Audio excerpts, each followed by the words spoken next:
First one, write a Python function to find the maximum of 5 numbers. Okay, we have to find the maximum of 5 numbers from the given list or whatever collection. Just use a sorted function as we did earlier classes, and also use array slice operator. With both we can get the maximum of 5 numbers of the given list, any list here. Okay, just we'll check here. Just enter any list here, enter any some random numbers here, just like x is equal to 1 comma 2 comma 5 comma 7 comma 8 comma 3 comma 5. Okay,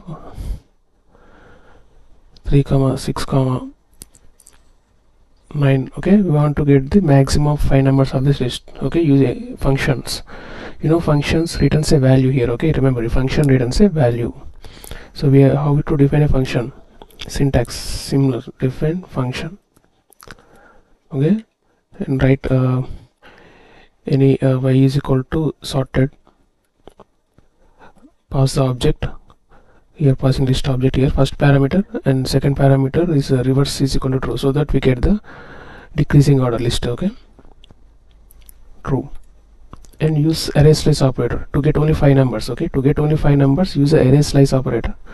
So array slice operator, so you know how to find first 5 list maximum numbers using :5 here. Okay, print y or return return statement here. Okay, return statement returns the function value. Okay, function returns a value in the form of return statements, or you can print value here in the function also. Okay, so 2 ways are there, and if you want to execute the function, just use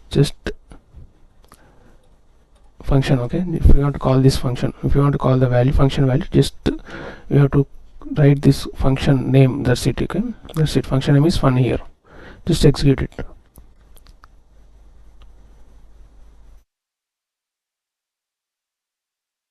Sorry, print, not print here, print, sorry, function name here. Okay, see 98765, we got the first 5 maximum numbers here. Okay, so print function. I hope you understand. Using simple, if you want to get the maximum first 5 numbers in a list or tuple or whatever, just use a sorted function and the array slice operator here, simple with one line. Okay, you can do many more ways using if conditions and for loop also, but this is the simplest way, using functions. Okay, because functions returns a value in the form of return statement here. If you want to instead of return y, you can write here like this also, print y. Okay, so you no need to print outside of the function here, just you can call the function like this one with function name. See, same thing, the itself. Okay, same way, whatever you can do in both ways here. Okay.